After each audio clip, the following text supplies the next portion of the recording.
Mr. Chair, if I may, Yes, will this be the last hearing? yun nga, I was inclined to make this the last. But James Kumar is absent. Yes, but ka na lang dyan, Senator Jinggoy, no? Wala ka nang maisabi, no? Halata kang gusto mo talagang matapos, ha? Bakit gusto mo lang matapos, Senator Jinggoy? Anyway. Ayaw mo namang maharap si Morales? Alright. Andito na naman tayo mga guys, no? Welcome back to my channel mga guys. And today, andito na naman tayo sa PDLX. But before that, no? I would like to thank all the new subscribers. Maraming salamat po sa inyong mga subscription sa channel ko. At saka malaking tulong po yun mga guys. And today, tatalakayan na natin tong fourth hearing ng PDLX. Andito na si Ochoa. Pinatawag si Ochoa. At saka expected na natin si Ochoa, no? Magdi-deny talaga. Pero at least makita natin dito ang dahilan kung bakit niya i-deny.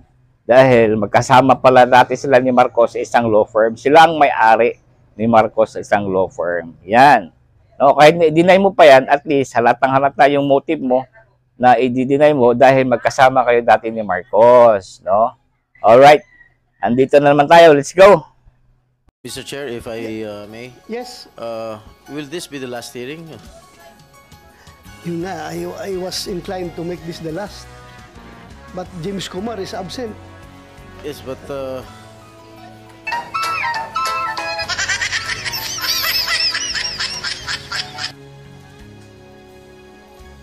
anyway, Mr. Chair, can I be the first to ask questions, Mr. Chair, if I may, or Mr. Morales? I think Mr. nakiusap Ochoa. si Alright, Atty. sige. Ochoa na Okay, please. meron pa siyang mga importanteng bagay. So pwede natin siya unahin. Please. Thank you, thank you. Anybody from you can butt in anytime. I just would like to ask the first question to Secretary Ochoa. Sir, do you know personally Asik Carlos Gadapan of PDEA? No, sir. No. No. Thank you, sir. Thank you.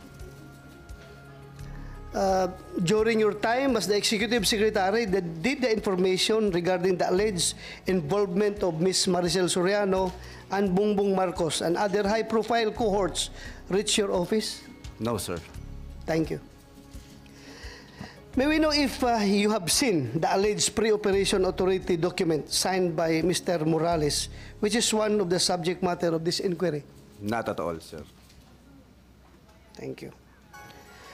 During our first hearing, Mr. Morales claimed that you commanded Asik Gadapan and the PDEA to stop the operation against Ms. Maricel Soriano and Bongbong Marcos and other high-profile cohorts and disregard the request for pre-operation authority.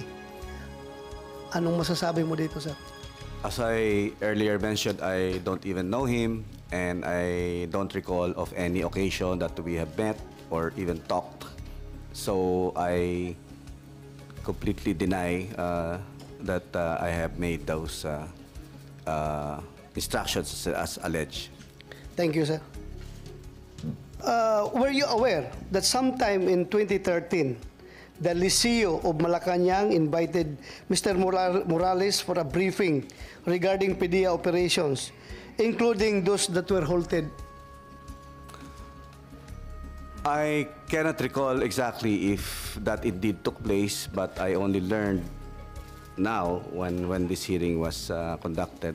Meron lang ako nakalimutan na, Atty. Ochoa, about kakalat sa social media about most law firm.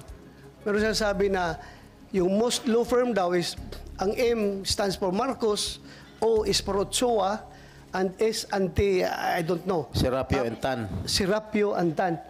Am I correct? Is this information correct? That you are both members of the same law firm with now First Lady Marcos? That is true, Your Honor. We were former law partners, and we formed that law firm, if I remember right, in 2006. But when I got appointed as executive secretary, I have to withdraw from that law firm in 2010. Yeah, because there were insinuations. Ito naman ay insinuations lang na kaya daw nagkaroon ka ng interest na ipahinto yung operations because, again, you were influenced by your partner in the law firm. Those are insinuations lang. So we want to hear from you about this. Yun lang, kinukonfirm ko lang sa'yo. Oh, that is not true, Your Honor. Thank you for that answer. Salamat, sir. Senator Jinggoy, you may No further continue. questions, Mr. Chair. Your Honor, just on that point, you left the firm because you were appointed ES? That is correct, Your Honor. By whom? By President Benigno Simeon Aquino III, Your Honor. Who was your immediate superior and, of course, superior? Yes, Your Honor, for 6 years. Serving as the alter ego of the President, you don't do anything without his knowledge or order. Would that be correct? That is correct, Your Honor. Thank you, Your Honor. Miss ko na rin yung kaibigan natin, pero tinoy-noy. Thank you, Your Honor. Ayun na, miss na raw niya yung kaibigan, oh. So magkakaibigan pala kayo, ah. Thank you. And next mga guys dito kay Kumar, no. Pinipilit ni Jinggoy na ipa-attend si Kumar, no. Pinagpasasalita pa niya ang attorney ni Kumar, imbis na bawal diyan yung mga attorney magsalita. Pero pinagbigyan ni Bato, no. Ngayon, si Kumar, pinipilit niya lang ipa-attend by online. Kaya lang, hindi pinayagan ng doktor. At sinasabi ni Jinggoy una na pinayagan ng doktor, na booking, hindi pala pinayagan ng doktor. Ayan, pakinggan natin to. Yung lawyer ni Kumar, nandito? I have conversed with the lawyer of James Kumar, and with the permission of the chair, if you will allow it, if he can participate virtually, Mr. Chair. Are you listening, Mr. Chair? Please, continue. I'm listening. If I have conversed with the lawyer of Mr. Kumar, with the permission of the committee, with the chairman of the committee, if he can participate virtually from the hospital, Mr. Chair. Well, he is within Philippine jurisdiction, and because of his medical condition, we can allow that, Your Honor. Sir, we are just getting the clearance now from Dr. Lapitan, Your Honor. All right. Mr. Morales, I think Mr. Kumar is ready to attend virtually, Mr. President. Yes, If the chair will allow it. With okay lang ba sa inyo na para bang nakukonsensya na nasa loob ng hospital, tinatanong natin yung tao? Baka may mangyari dyan. Pumayag na raw yung doctor, Mr. Chair, according to the lawyer. Baka may mangyari Actually, dyan. the doctor did not agree, but James just wants it already. Just No. to be, Kailangan may doctor's advice yan. Nasa loob Pero siya ng... may doctor po doon, pero the doctor did not agree, but Oh, they did The doctor did not agree, or you did not consult with the doctor? he did. But the doctor said no. So, Oh, sabihin wag na, pag may nangyari sa Wag na, kanya, wag na. makakabisin. No. Yan. Hello, Your Honor. Yeah, andyan na siya, pero ako... Pag may nangyari sa inyo, wag mo kami sisihin, Mr. Kumar. James, we would like to hear from you, pero with that present condition, ako'y nakonsensya, kaya wag na, James, wag na. Baka may mangyari pa sa iyo dyan. Ako sisihin. Sir, honestly po, Your Honor, gusto ko lang din matapos na ito. Kasi for the previous how many days, hindi lang po ako nag-suffer, pati yung pamilya ko po, dahil dinadrag po yung pangalan ko. Sorry, James. Sorry for your condition. I apologize, ha? I apologize na nagkaganyan ka. Your Honor, parang niya ako pinagbintangan sa bagay na wala po ang ginawa. Hindi naman ako tama ito. Yung pangalan ko, pangalan ng pamilya ko, sinira sa lahat. Wow, paki-off na, sabi mo kayo, walang doktor dyan. Against doctor's advice. Mag-usap lang tayo next time, James. Sige na. Thank you. Relax ka na dyan. Relax. Yan, Senator Jinggoy, pinipilit mo kasi, ngayon sasabihin mo pang hindi kasisihin kung ano mangyari. Wala pa namang permit ng doktor eh. So, palpal na naman si Jinggoy, oh. Tahimik ka, Jinggoy, ano? Alright, next na naman tayo dito, guys. Doon kay Picoy na cite in contempt na talaga ni Bato. Hindi niya napigilan yung pagsisinungaling talaga. Hindi katanggap-tanggap yung kasinungalingan ni Senator Jinggoy, Picoy. continue. Kapag after this hearing, kung i-terminate na natin itong hearing na ito ngayon, tapos may mangyari kay Morales, mamamatayan, dahil hindi natin nakumpronta si James Kumar as to the veracity of that conversation. So, I think I am remiss of my duties kung hayaan natin na isara lang ito na hindi mapakinggan si Kumar. Kasi very serious yung sinasabi nitong former Napolcom personnel na si Picoy.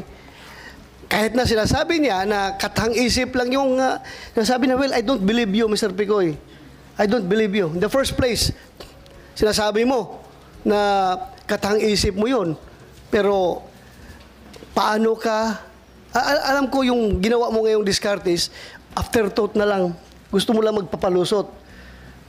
Dahil, sabi mo, last hearing, na gusto mo lang, diskarte mo lang yun para maimbitahan ka dito, para pakita ka ng mga ebidensya mo na yung dala mong papel para mapatawag ka lang, kaya mo ginawa yon. Sinabi mo naman na hindi ka narinig, hindi mo alam na nandun si Morales nakikinig sa usapan ninyo. At hindi mo alam na mayroong video recording, may CCTV.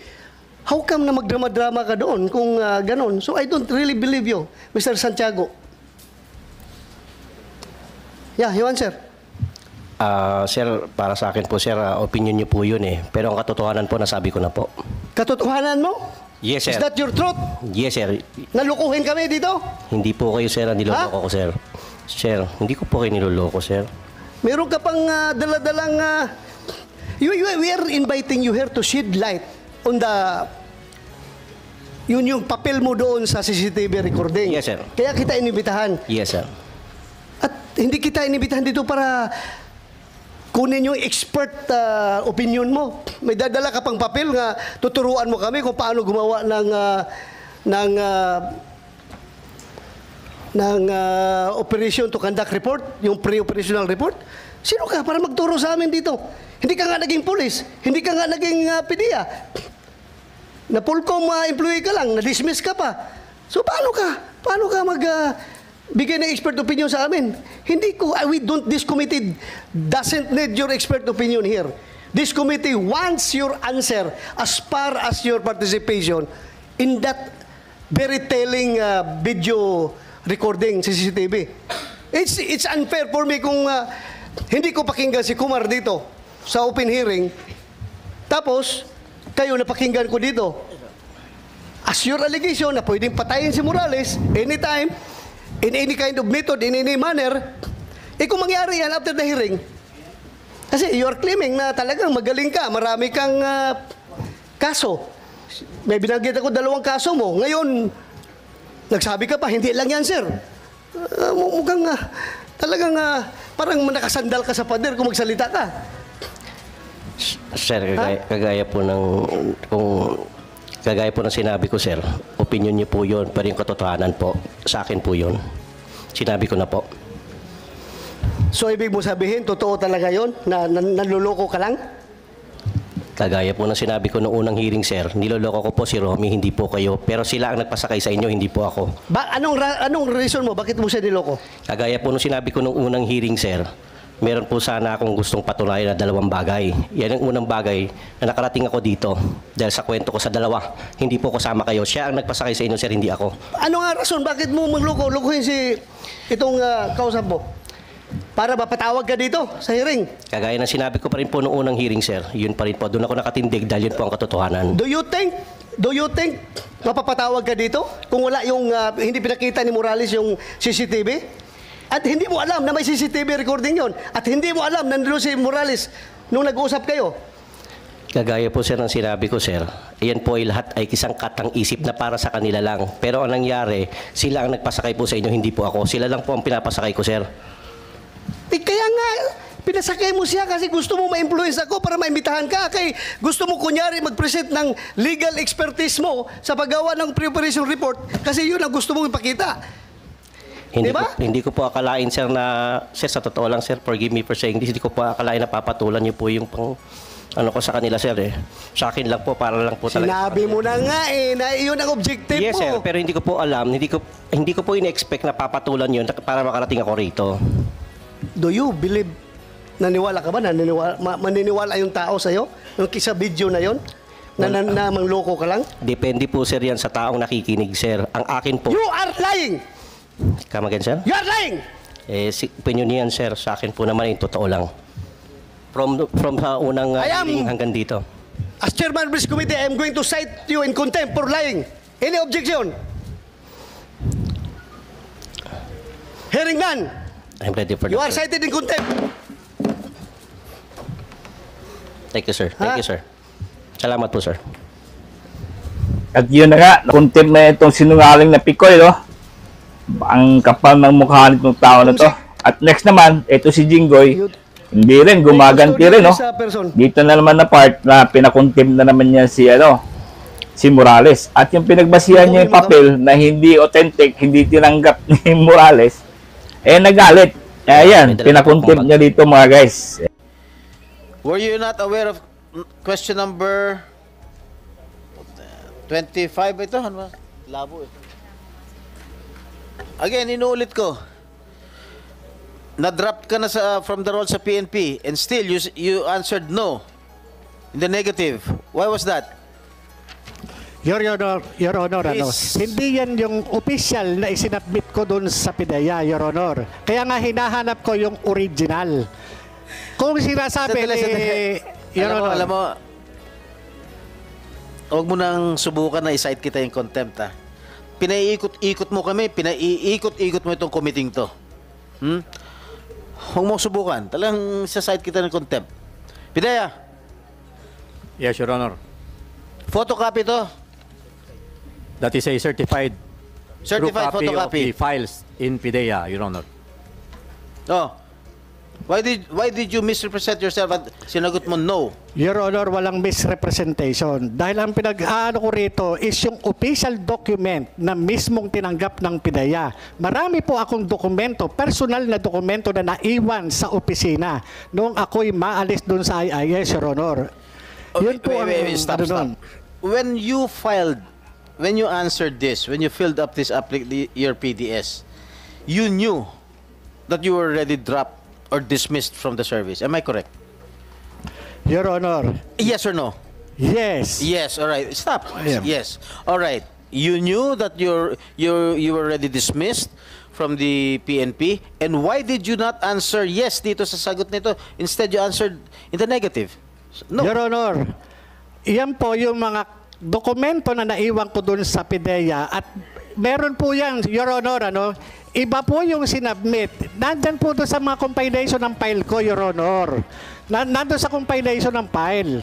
Yan po yun, Your Honor. Kung makikita lang, yung official na sinubmit ko doon sa PIDEA, makikita po roon yung mga entry. Hindi po ako nagsinungaling, nakasaad po doon. Sinabi ko po, Your Honor, during nung recruitment mismo, tinanong po ako na na-drop ka pala. Tinanong po ako nung recruitment committee. Kaya nga po, sinabi ko nga po, nag-comply ako. Tinanong pa nga ho nila ako, bakit ka na-drop? Tinanong po nila ako, bakit yung service mo ay putol? Kasi nga, lumabas po dun sa service record. Your Honor, na-comply ko po lahat. Yan pong pinipresente nyo, ito po maaari na nakuha dun sa aking file. Kaya nga, kung makukuha yung official document na pinail ko. Nakuha sa file mo. Yes, Your Honor. Paano kung nakuha sa file mo? Bakit sila nag-perma na certified true copy? Yung nga po, sir, Your Honor, hindi ko... Sandali lang. Mag-certify sila ng true copy based on their own files, hindi on your personal file. No, Your Honor. Ito, Your Honor, yung mga document na personal file ko na nandun sa PIDEA na naiwan. Kaya nga kung ang pagbabasihan natin, Your Honor, yung mismong official document na isinabmit, yun sana ang ipakita. Hindi yung ito lang na, Your Honor, na kulang. Talaga kung magkakaroon po ng kukulang yan, kaya nga po ako natanong ng recruitment committee. Sige. Ganun na lang. No, Your Bakit Honor. no ang nilagay mo dyan? Yung paglalagay ng no na yan, hindi ko po yan nilagay, Your Honor. Sino naglagay? Sandali, sino naglagay yan? Wala po akong nilalagay na ganyan, Your Honor. Ako po, pagka ganyan, yung mga entry po na ganyan, hindi ko po sinasagutan, Your Honor. Kahit in A, sandali. Yung po, Your Honor, Mr. Chairman, Yan po, kabilang dun sa aking mga personal file. Kaya nga po nung sinasabi ko nga po, nag-comply ako dahil hiningi po sa akin. Sa katunayan nga po, hiningan po nga ako ng kopya ng service record ng recruitment committee. At doon po, nakalatag po lahat ng aking mga ayun sa serbisyo. Imposible po na papayag ang PIDEA ng mga ganyang entry, hindi po yung ganun. Your Honor, ako po, dumaan ako sa recruitment process. Mahigpit na recruitment process. Ulit-ulit na yung dumaan ka sa recruitment process eh. Yun po yun. Tanong ko lang sa'yo, ibig mo sabihin, hindi ikaw nag-check nitong no? Ha? Ibig sabihin, hindi ikaw nag-check nitong no na tinanong sa'yo, have you ever been separated from... Yes, Your Honor. Hindi ikaw nag-check Hindi ng po, no? Your Honor. Hindi po, Your Honor. Kaya nga, Your Honor. Mr. Chair, sandali Mr. lang. Chairman. Mr. Chair, tinanong ko kanina kung pirma niya ito. And he already admitted na pirma niya ito.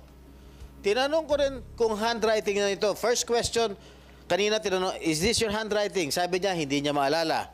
Nung present ko ulit yung kanyang, itong PDF sa kanya, pinag-aralan niya, inamin niya na handwriting na raw niya. Now, he is denying na hindi niya sinagot itong isang question.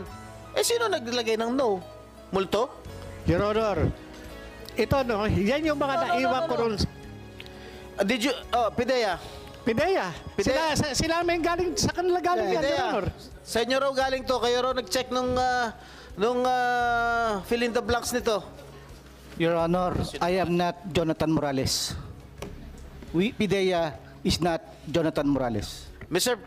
Chair. Mr. Chair. Yes, go ahead. I move that he be cited in contempt. There's a motion. For continuously lying before this committee. There's a motion from Senator Jingo Estrada that the resource person is cited in contempt. Any objection? Hearing none, Mr. Jonathan Morales is hereby cited in contempt before this committee. At yun nga, no, pikon na pikon tong si Senator Estrada, napakatambalos-los to na senador. Ang pinagbisayahan niyang papel, sinabi na nga hindi yung sinabit dun sa pag-screening niya, no? Sinabi na nga ni Morales na yun ay file lang niya doon, personal file. Hindi yun ang sinabmit niya doon sa pag-screen sa kanya. No? Yung PIDEA naman, hindi makapagsalita doon patungkol din sa papel na mapatunayan nila dahil wala sila nung panahon na yun. Hindi sila ang nag-screen. No? Eh, ito si Jinggoy na pikon, talagang tinuloyan niya. Oh, sige lang, okay lang. Pero at least alam naman ng mga tao na napaka-bobo naman itong senador to. Oo, sinabihan kita, Senator Jinggoy. Napaka-bobo mo, senador. At saka napaka-epal mo talaga. No? Gusto mo lang talagang gumante. No? Dahil sa napahiya ka nung isang hearing. Ayan. And mga guys, dito sa last na part na talagang sinabi pa ni Morales na bakit hindi papatawag yan silam. Yan silam kasi nabanggit yan sa CCTV. Diba? At ito, nangako naman si Senator Bato na baka next hearing daw, after kay Kumar, no? Baka ipapatawag kong sila. Malakala, magsama-sama na kayo dyan nilam. Sana yung silam dyan, mapaikulong dyan. Your Honor, yung tungkol doon sa mga, yung sana maimbitahan, Your Honor, yung mga personalidad na nandun sa video. Yun nga, si Kumar, inibitahan natin. Opo. Kasi nabanggit.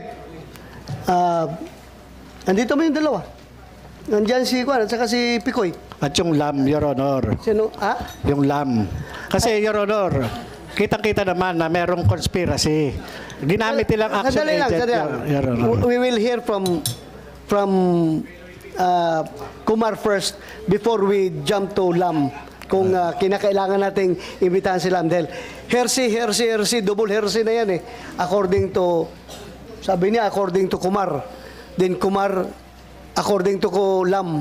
So, ganun-ganun yan. So, unahin natin si Kumar. Okay? Then, after that, we will decide. This committee will decide kung kailangan imbitahan pa yung LAM. Okay? Yes, sir. So, alright, hanggang dito lang tayo mga guys and thank you for watching.